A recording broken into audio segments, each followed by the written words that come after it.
YS విజయమ్మను ముఖ్యమంత్రి జగన్ బతిమాలాడుకున్నాడు.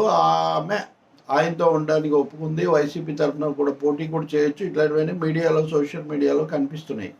నేను వాస్తవంగా షర్మిల రాజకీయ వ్యాఖ్యల మీద తప్ప కుటుంబ విషయాలు, అన్నా చెల్లెళ్ళు వాటి మీద ఏమీ ఎప్పుడు ఆసక్తి చూపలేదు. నేను చాలా వరకు అది మనకు అనవసరం అని చెప్తూ వచ్చాను, మీకు తెలుసు. కానీ ఒక పత్రిక ఎవరైతే షర్మిలకు వాళ్ళ కుటుంబానికి సంబంధించిన సమాచారం రాస్తుందో ఆ పత్రిక దాదాపు ఆమెకు అధికారవాణిగా ఉందని నా ఉద్దేశం. ఎందుకంటే నేను ఆ పత్రికలో అతి కీలక వ్యక్తులతో మాట్లాడినప్పుడు కూడా అది నాకు అర్థమైంది. అప్పటి నుంచి నేను షర్మిలకు సంబంధించిన ఇన్పుట్స్ ఆ పత్రిక నుంచి తీసుకుంటున్నాను. ఈరోజు ఆ పత్రికలోనే వైఎస్ విజయమ్మతో జగన్ ఏం చెప్పారు, ఆమె ఎందుకు మెత్తపడ్డారు, ఇలాంటి విషయాలన్నీ రాశారు. షర్మిల వద్దని చెప్పింది, అయినా కానీ వినలేదు అని కూడా ఉంది.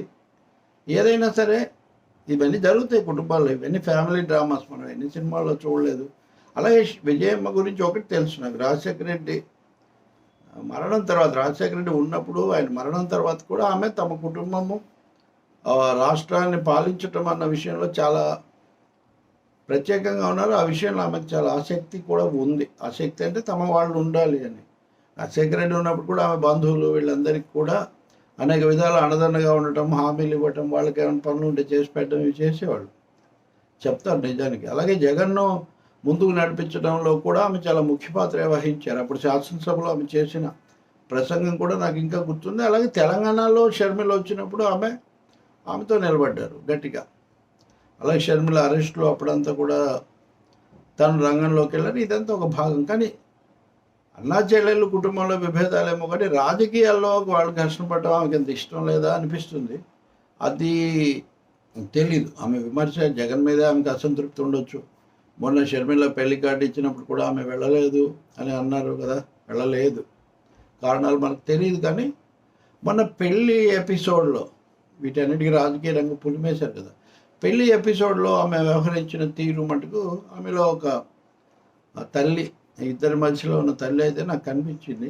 ఎవరికైనా అమ్మతో ఒకటే కదా, మిగతా అన్నింటిలో రాజకీయాలు ఉండొచ్చు. కానీ కాబట్టి ఆమె ఈ పరిస్థితుల్లో ఇటు ఉండాలని అనుకోని ఉంటే కూడా ఏం ఆశ్చర్యం లేదు. నేను వాళ్ళు రాసిన దాన్ని బట్టే చెప్తున్నాను చాలా స్పష్టంగా. ఆ తర్వాత మార్పులు వస్తాయా, దూరంగా ఉంటారా, లేకపోతే మధ్యలో ఇద్దరికి కూడా దూరంగా ఉండొచ్చు. కానీ ఏపీకి వచ్చినప్పుడు తప్పకుండా తెలుగుదేశం, కాంగ్రెస్ ఇవన్నీ ఇటు ఉన్నప్పుడు రాజశేఖర రెడ్డి హయాంలో తర్వాత జరిగిన తక్షణం మొదట్లో వెంటనే జరిగిన పరిణామాల రీత్యా ఆమె కాంగ్రెస్ పట్ల ఆమెకు కూడా వ్యతిరేకత ఉండే అవకాశం ఉంది. ఆమె కాంగ్రెస్తో నేరుగా కలవకపోవచ్చు కూడా. కుమారుడికి మద్దతుగా ఉండి ఆయన మళ్ళీ ముఖ్యమంత్రి అవ్వడానికి సహకరిద్దామని తల్లి భావిస్తే కూడా ఏం ఆశ్చర్యం లేదు. నిజంగా పోటీ చేస్తారా లేదా, పోటీ చేయమని అడిగారా లేదా, ఈ ఇన్పుట్స్ నా దగ్గర లేవు. తెలిసాక నేను కూడా షేర్ చేసుకుంటాను. ఈ సమయంలో అయితే ఎందుకంటే అదో ముఖ్యమైన పరిణామం కాబట్టి. నిజంగా షర్మిల అటున్నప్పుడు, విజయమ్మ ఇటున్నప్పుడు, మేరా పాస్ మహాయ్ అనే దేవార్లో అమితాబ్ బచ్చన్ డైలాగ్ లాగా షర్మిలతో ఇంతకాలం ఆమె ఉండడం అన్నది ఒక విధంగా ఉంది కుటుంబ సమస్య. ఇప్పుడు ఆమె ఇటు కనుక వస్తే మళ్ళీ కుటుంబంలో ఈక్వేషన్స్, డ్రామా మారుతాయి. నిజానికి వాళ్ళ బంధువులైనటువంటి పెద్దలు కొంతమంది జగన్కు మద్దతుగా మాట్లాడడం కూడా మనం చూసాం. ముఖ్యంగా రాజశేఖర రెడ్డి చెల్లెలు ఒక ఆవిడ.